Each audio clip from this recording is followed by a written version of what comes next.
Ciao a tutti ragazzi, amici, benvenuti. Iniziamo oggi a parlare di un argomento molto importante nella storia della filosofia. Parliamo di Cartesio, grande filosofo e anche grande matematico, grande scienziato francese, uno delle figure, uno dei personaggi più importanti dell'intera storia della filosofia. Abbiamo qui la gattona Sophie che, insomma, perché mi lecchi e mi mordi? Non sei un cane che, insomma, dovrebbe farmi compagnia in queste video lezioni su Cartesio e invece credo che non ne voglia sapere. Vuoi andare via? Dai, non mi artigliare così. Sofì, dai, ti lascio andare perché evidentemente forse non vuole restare con me. Ti lascio andare prima di essere completamente sfregiato. Allora, Cartesio è un filosofo francese, lui si chiama René Descartes. Si scrive così, si scrive Descartes, però non fate l'errore abbastanza comune di pronunciare Descartes, si legge Descartes. Renato Cartesio, ovviamente lui è universalmente noto per il suo nome latinizzato Cartesius, in italiano Cartesio. Cartesio nasce nel 1596 in una famiglia di piccola e recente nobiltà in Francia, a La Haye, nella regione della Touraine, in Francia. Studia al collegio gesuitico di La Flèche dal 1605 al 1613, probabilmente perché non siamo certi di queste date. Poi si reca a studiare diritto, giurisprudenza all'Università di Poitiers, dove si addottora nel 1616, quindi è singolare, uno dei più importanti filosofi e matematici della storia. Non era laureato né in filosofia né in matematica, ha fatto studi universitari soltanto in diritto. Cartesio, diciamo, come principale professione ha sempre avuto quella di militare. Lui era un militare, un ufficiale, un mercenario, anche se poi in realtà l'ha fatto per pochi anni. Nel 1616 lui si arruola nell'esercito di Maurizio di Nassau, pur essendo lui un cattolico francese, si arruola in un esercito protestante, ovviamente l'esercito di Maurizio di Nassau, Maurizio di Orange Nassau era l'esercito olandese, quindi lui appunto era un mercenario. In questi anni Cartesio compie anche numerosi viaggi. Nel 1619 va in Danimarca, in Germania.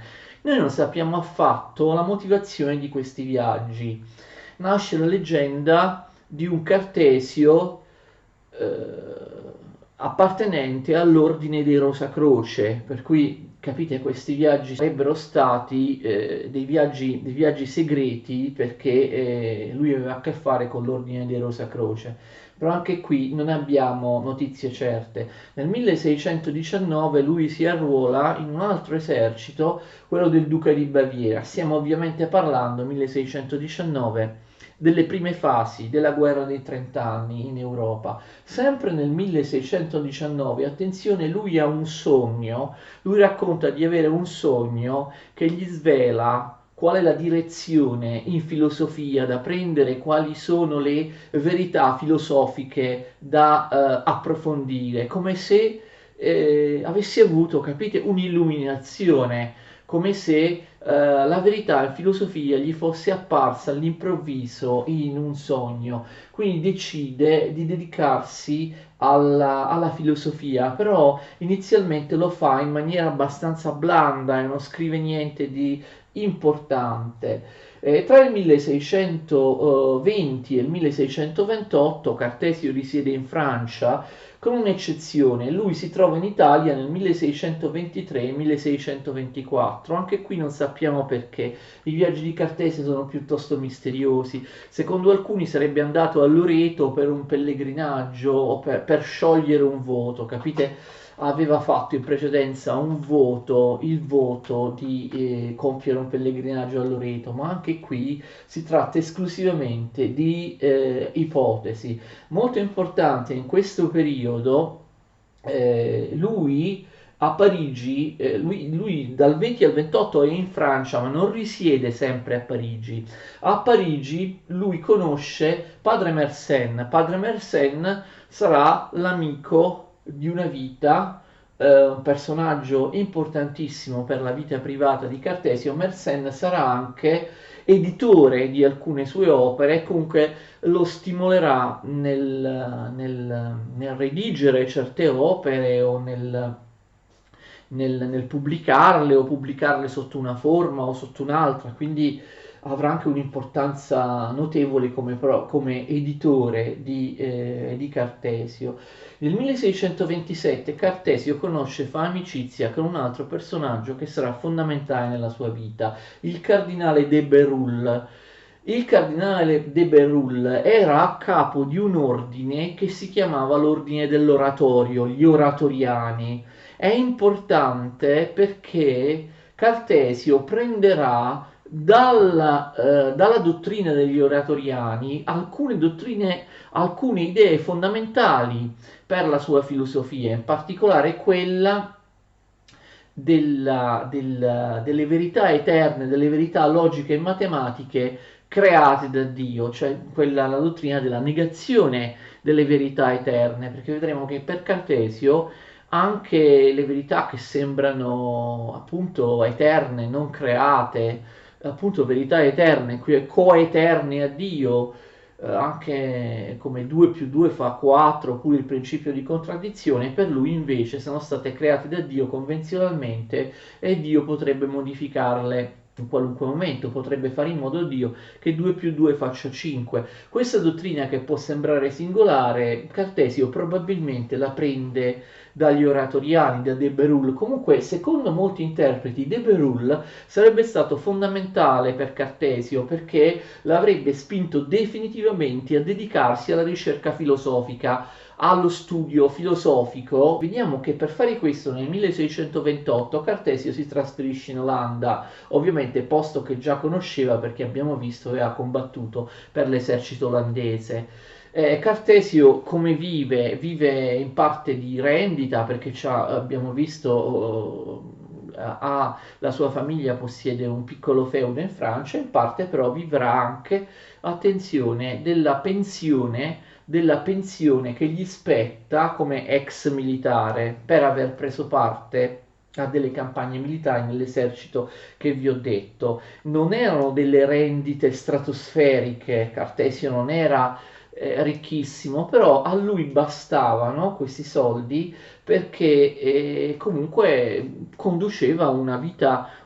frugale, una vita poco dispendiosa. È vero che ebbe un figlio da una donna che, che non sposò mai, però poi questo figlio morì in giovane età. Cartesio pubblica la sua prima opera importante nel 1628, Le regule ad directionem ingenii, regole per ordinare l'intelletto, per ben dirigere l'intelletto, opera in latino, non è tra le sue opere più importanti. Nel 1630 scrive il trattato Le Monde, nel 1633 scrive il trattato sull'Homme, li scrive ma non li pubblicherà mai. Sono dei manoscritti che hanno una grandissima importanza per la comprensione della fisica di Cartesio.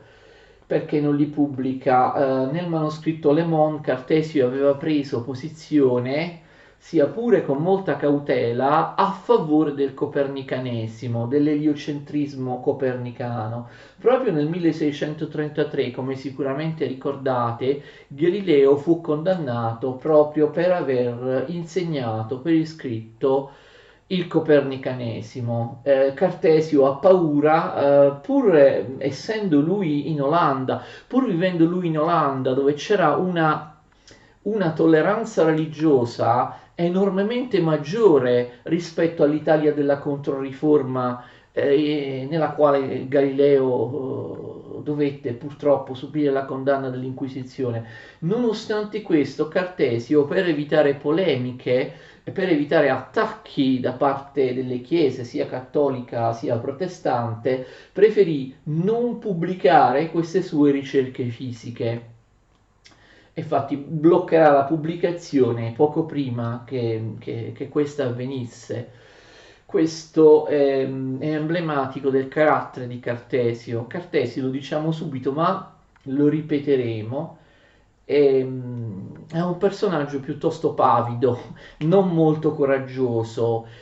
La cosa sembra singolare, se pensiamo che lui è alla base di un'autentica rivoluzione filosofica. Lui è un caposaldo della storia della filosofia e determinerà un cambiamento nettissimo all'interno della storia della filosofia. La sua filosofia è rivoluzionaria, in qualche modo cambia le cose nella filosofia, così come Copernico le aveva cambiate in astronomia, così come Galileo da lì a poco, subito prima, le aveva cambiate le cose, aveva cambiato le cose in fisica. E tuttavia Cartesio ha sempre avuto un carattere molto tranquillo, un carattere che lo spinge a evitare a tutti i costi le polemiche, gli scontri. Lui da questo punto di vista non si espone. Ecco, diciamo che possiamo dire così, Cartesio era uno che non voleva guai, ecco, che cerca di evitare a tutti i costi polemiche, soprattutto nei confronti delle autorità religiose. Il famoso motto che lui attribuisce a se stesso, larvatus prodeo, cioè avanzo mascherato, è sintomatico proprio di questo, avanzo mascherato, cambio le cose, ma senza che gli altri, magari i miei avversari, neppure se ne accorgano, cambio le cose lentamente, cambio le cose ma senza espormi, ecco, avanzo mascherato. Lui scrisse in un'altra lettera che avrebbe voluto, questo non avvenne, che sulla sua tomba fosse incisa la frase Bene vixit qui bene latuit. Sono due tempi, tempi passati perfetti in latino che però come molte frasi diciamo proverbiali possono essere tradotti al presente. Bene ha vissuto chi bene si è nascosto, bene vixit qui bene latuit, o comunque appunto al presente, presente gnomico, vive bene chi si nasconde bene, dicendo che questa frase rappresenta molto bene la sua vita e la sua filosofia. Vive bene chi si nasconde bene, quindi Cartesio si è nascosto non nel senso forse soltanto di evitare le espressioni più polemiche che potessero produrgli delle persecuzioni, ma forse molti storici hanno interpretato questa frase o anche quella precedente che vi ho detto, nel senso che Cartesio si sarebbe nascosto, nel senso che avrebbe dissimulato, avrebbe in qualche modo nascosto le sue idee radicali. Alcuni si sono spinti fino a sostenere che Cartesio non sarebbe stato veramente cristiano, non sarebbe stato veramente spiritualista, ma il suo materialismo, il suo meccanicismo che lui applica a tutto l'universo, ad eccezione dell'uomo, in realtà forse riguarda anche l'uomo, che Cartesio invece avesse inventato in qualche modo la dottrina dell'anima dell'uomo che sfugge al meccanicismo universale, appunto per non essere in contrasto col cristianesimo. Ecco, il problema della dissimulazione è gigantesco all'interno della filosofia moderna, ma io sono dell'opinione che non possiamo così facilmente, sembra davvero faziosa questa operazione, non possiamo, non dobbiamo così facilmente attribuire a dei personaggi come Cartesio, come nel caso di Cartesio, idee diverse da quelle che loro hanno scritto. E quindi, però, certo, può anche darsi che Cartesio abbia voluto, questa è l'interpretazione di molti, costruire una dottrina rivoluzionaria, la dottrina poi del meccanicismo universale, però in qualche modo edulcorandola, addolcendola, comunque diciamo inserendo la dottrina del meccanicismo, il paradigma meccanicistico all'interno della religione cristiana per farlo accettare appunto alle autorità religiose per in qualche modo farlo passare, far affermare il meccanicismo, farlo affermare meglio, appunto inserendolo in una cornice cristiana compatibile con il cristianesimo. Comunque, ovviamente ci sono svariati problemi sull'interpretazione della dottrina di Cartesio, però appunto a me sembra proprio eccessivo pensare che Cartesio sia stato cristiano, cattolico per finta e che abbia inserito Dio alla base della fisica meccanicistica e che abbia in qualche modo escluso come unica eccezione l'essere umano dal meccanicismo e dal determinismo soltanto per una strategia di compiacimento nei confronti della tradizione cristiana. Non abbiamo noi il diritto di dire Cartesio ha scritto una cosa, però ne pensava un'altra, però lui stesso autorizza questo sospetto quando dice vive bene chi si è nascosto bene oppure io avanzo mascherato. Io ho detto quelle due famose frasi in latino di cui Cartesio è autore, che lui riferisce a se stesso, alla sua vita e alla sua filosofia. Allora, lui non pubblica Il mondo e l'uomo, Le monde e l'homme, però nel 1637 pubblica un'opera importantissima, forse tuttora l'opera considerata più importante di Cartesio, Il discorso sul metodo, opera di filosofia che parla di fisica, di metafisica, di fisiologia, di morale, insomma il discorso sul metodo contiene tutta la filosofia di Cartesio, però la contiene in nuce, ovvero molti argomenti della sua filosofia sono trattati in maniera sintetica, forse in maniera troppo sintetica e quindi lui li tratterà più ampiamente all'interno di altre opere. La cosa importante è che il discorso sul metodo è connesso a delle opere scientifiche che hanno un importantissimo contenuto. Le meteore, forse è la meno importante delle tre, che parla del cielo, dell'astronomia. Poi la diottrica è un trattato scientifico che parla ovviamente, come il nome stesso suggerisce, di ottica. E poi abbiamo la famosa geometria. Quindi è molto importante, lo capiremo meglio poi a partire dalla prossima lezione, già quando parleremo appunto nel dettaglio, quando parleremo del pensiero di Cartesio, è molto importante che lui pubblichi un'opera programmatica sul metodo in cui spiega qual è il metodo che secondo lui si deve adottare e secondo lui questo metodo, ve lo vedremo, deve essere unitario, deve essere il metodo della filosofia, della metafisica, ma anche quello delle scienze sperimentali e anche quello della matematica. Quindi per lui deve essere un metodo unitario. Famosissimo è il fatto che Cartesio propone come nuovo metodo della filosofia il metodo della geometria, il metodo della matematica, cioè anche la filosofia deve mutuare in qualche modo le caratteristiche della matematica per dare risultati veri, per dare risultati che possono essere considerati certi. Lo vedremo appunto nelle prossime lezioni. Quindi lui pubblica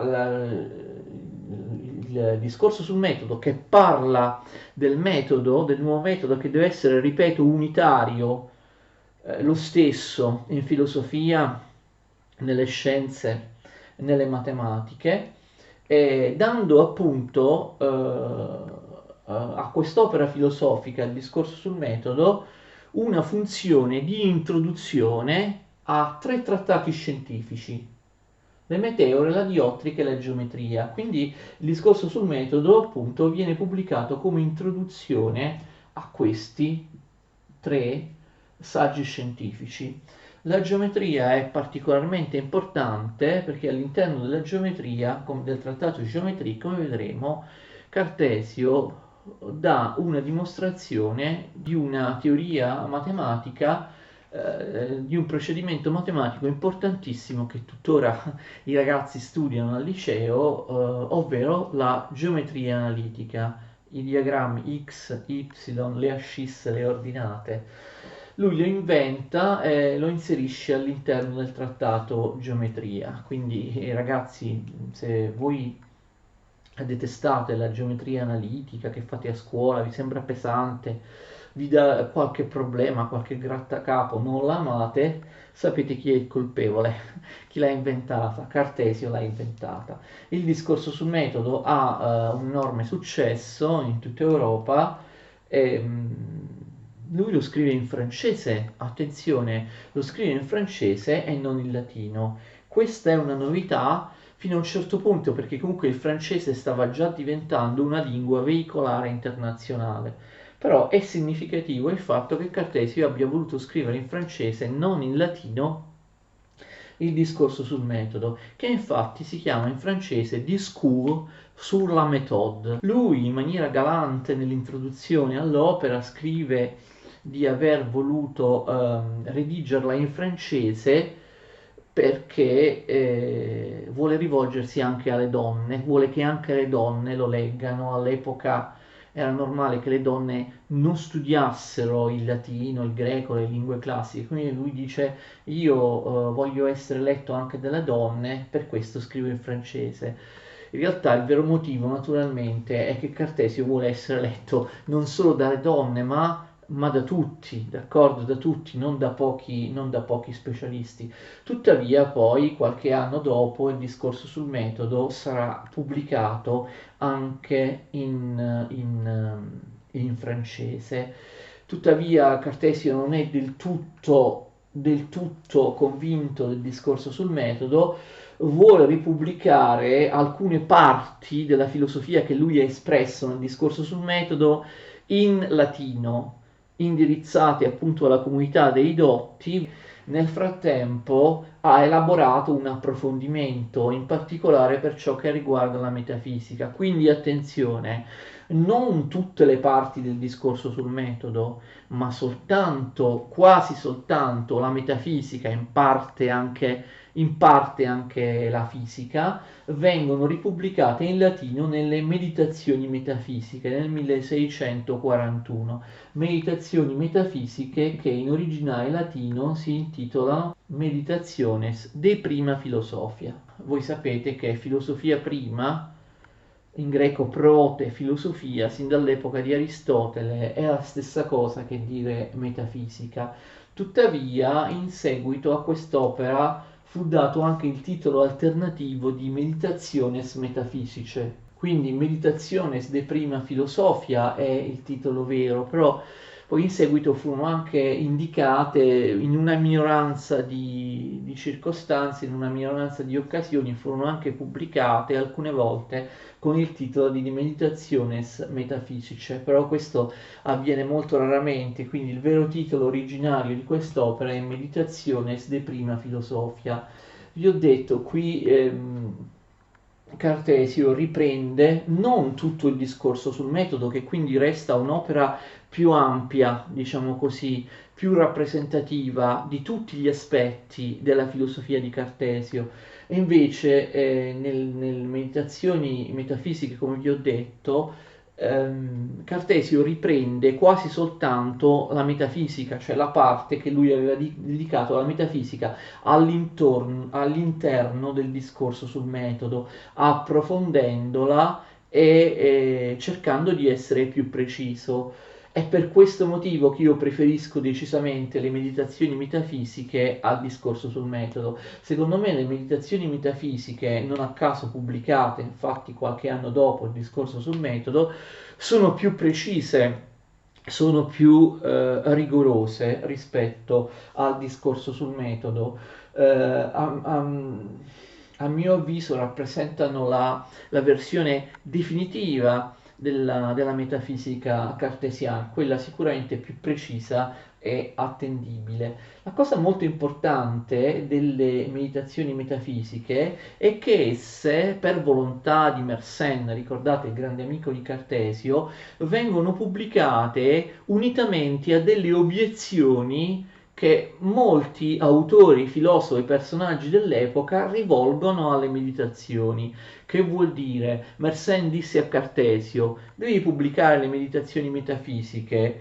Noi chiediamo, spediamo delle missive in giro per l'Europa, chiediamo a illustri filosofi di scrivere il loro commento sulle meditazioni, anzi le vere e proprie obiezioni alle meditazioni metafisiche. Le meditazioni metafisiche vengono pubblicate insieme alle obiezioni che altri autori rivolgono al testo delle meditazioni e insieme alle risposte che Cartesio dà a queste obiezioni. Spero di essermi spiegato. Il testo delle meditazioni metafisiche non è lungo, si tratta di un'opera relativamente breve, sono 6 le meditazioni metafisiche. Però voi, quando acquistate un'edizione, anche ovviamente in traduzione italiana delle meditazioni metafisiche, vi trovate di fronte a un volume piuttosto grande, piuttosto grosso, perché, ripeto, le meditazioni metafisiche occupano solo la prima parte del testo, vengono pubblicate insieme alle obiezioni di questi grandi personaggi e alle risposte di Cartesio. Spero di essermi spiegato. Per esempio, dopo il testo delle meditazioni, ci sono le prime obiezioni rivolte a Cartesio da un certo autore e la risposta di Cartesio a queste prime obiezioni. Poi c'è scritto, trovate scritto, seconde obiezioni alle meditazioni metafisiche da parte di un altro autore Y e le risposte di Cartesio a queste seconde obiezioni. Quindi capite, Cartesio ritarda la pubblicazione delle meditazioni metafisiche perché per intervento, per suggerimento di Mersenne, raccoglie le obiezioni, le considerazioni di altri autori a cui lui risponde. Spesso Mersenne scrive lui stesso, si fa lui stesso trait d'union tra Cartesio e gli autori che scrivono queste obiezioni. Vedremo poi in dettaglio quante sono, chi le ha scritte queste obiezioni, che cosa c'è scritto e che cosa Cartesio risponde, perché attenzione, questo non è un appendice insignificante alle meditazioni. Le obiezioni alle meditazioni metafisiche di Cartesio, queste obiezioni vengono scritte da grandi personaggi, come per esempio Gassendi o il filosofo britannico Thomas Hobbes. Cartesio risponde, quindi queste obiezioni sono importanti. Parleremo non certo di tutte le obiezioni, ma di quelle più significative che mettono davvero in difficoltà Cartesio o comunque propongono un altro punto di vista, propongono molte difficoltà nei confronti della teoria cartesiana. Quindi sono di grande importanza le obiezioni alle meditazioni e le risposte di Cartesio a queste obiezioni rappresentano un intero capitolo di storia della filosofia, un capitolo aggiuntivo della storia della filosofia. Quindi un confronto molto fecondo tra Cartesio e altri autori soprattutto nei confronti di autori che ovviamente hanno una visione molto diversa da quella di Cartesio, è un confronto molto fecondo, molto interessante. Fate attenzione, le meditazioni metafisiche pubblicate nel 1641, l'edizione definitiva sarà nel 1647 perché l'edizione definitiva viene pubblicata anche in traduzione francese, ma l'edizione definitiva, forse avete già capito, raccoglie un maggior numero di obiezioni rispetto alla prima edizione, cioè Cartesio e Mersenne hanno nel frattempo ricevuto le obiezioni anche da altri personaggi, cioè le obiezioni tra il 41 e l'edizione definitiva del 47 aumentano e quindi diciamo allungano il testo delle meditazioni. Nel 1644 Cartesio scrive un'altra opera importantissima, I Principi di filosofia. I Principi di filosofia si occupano soprattutto di fisica e quindi Cartesio dà la sua versione, diciamo, definitiva, approfondita, più approfondita di quella che lui aveva dato nel discorso sul metodo, la sua versione, insomma, le sue famosissime dottrine fisiche in cui illustra il meccanicismo. Ovviamente all'interno dei principi di filosofia vengono rifusi molti materiali del trattato sul mondo e del trattato sull'uomo. Vi ricordate che non erano stati pubblicati. La vita di Cartesio si conclude prematuramente. L'ultima sua opera importante riguarda il problema gravoso posto proprio da Cartesio del rapporto tra mente e corpo, il problema di come possano collegarsi, comunicare tra loro mente e corpo all'interno del dualismo cartesiano. Si chiama Trattato sulle passioni dell'anima, quest'opera scritta anch'essa in francese. Cartesio la pubblica nel 1649 e questa purtroppo sarà la sua ultima opera perché, come vi ho detto, Cartesio muore prematuramente. Perché muore prematuramente? Nello stesso anno 1649 la regina Cristina di Svezia scrive a Cartesio e gli offre, con un compenso molto ragguardevole, di trasferirsi in Svezia, lei appunto era la regina di Svezia, di trasferirsi in Svezia nel palazzo reale di Stoccolma per impartirle delle lezioni di filosofia. Il compenso, come vi ho detto, è molto buono. Cartesio viveva in una certa ristrettezza economica e decide di accettare, quindi Cartesio si trasferisce in Svezia. Voi sapete che a Stoccolma fa molto molto freddo e anche il palazzo reale della regina Cristina era molto freddo perché non era riscaldato, ma come il sovrano di Svezia non ha i mezzi, non ha la possibilità di riscaldare il palazzo reale. Il palazzo reale tuttora esiste ed è ampiamente visitabile. Io l'ho visitato, se andate a Stoccolma visitate il Palazzo Reale. Il Palazzo Reale ha dei corridoi lunghissimi, quindi certo era facile riscaldare determinati ambienti, determinate stanze, però in realtà i corridoi erano lunghissimi, Cartesio doveva percorrere centinaia e centinaia di metri. E la cosa singolare è che la regina Cristina, per una questione religiosa, forse noi oggi potremmo dire di fanatismo religioso, preferiva non riscaldare gli ambienti del suo palazzo. Ma perché, direte voi? Per motivi morali, perché lei sosteneva che il caldo favoriva la tentazione, il peccato, mentre, capite, vivere nel freddo in qualche modo invece favoriva una corretta vita cristiana, no? Pensava che il freddo temprasse il carattere e spingesse al lavoro e alla dedizione, mentre invece il caldo generasse la mollezza dell'animo. Quindi, diciamo, per una questione di devozione, lei pensava che il freddo in qualche modo fosse preferibile proprio per motivi morali, per evitare che l'individuo peccasse. Lo so che sembra molto strano questo. Quindi Cartesio arriva, trova il Palazzo Reale per nulla riscaldato. All'epoca spesso i corridoi venivano riscaldati, sapete come, con dei tubi dove passava del liquido caldo, però tuttavia, capite bene, i corridoi non venivano riscaldati molto.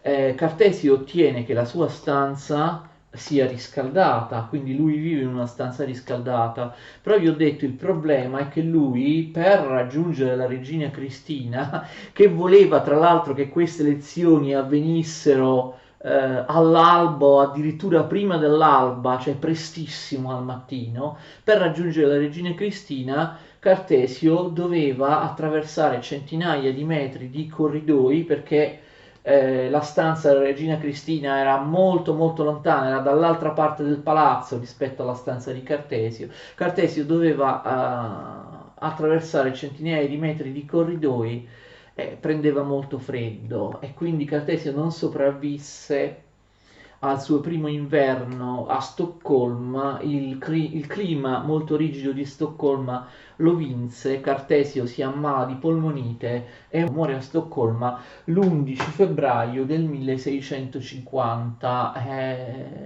È un peccato, Cartesio avrebbe scritto altre opere, se fosse sopravvissuto avrebbe potuto conoscere, se non personalmente, anche attraverso comunque le loro opere, avrebbe potuto conoscere Pascal, avrebbe potuto conoscere altri autori, ma gli anni di Cartesio vengono spezzati così e noi, non lo so, potremo lamentarci per l'eternità del fatto che la regina Cristina lo abbia fatto morire di freddo, però purtroppo le cose sono andate così, non ci possiamo fare niente. Abbiamo parlato velocemente della vita, degli avvenimenti più importanti della vita di Cartesio e delle sue opere. A partire dalla prossima lezione cercherò di spiegarvi, di illustrarvi tutto il pensiero di Cartesio in maniera abbastanza dettagliata e la prossima volta cominceremo col parlare del metodo, il famoso metodo geometrico, il famoso nuovo metodo cartesiano. Grazie a tutti, ci vediamo la prossima volta, arrivederci.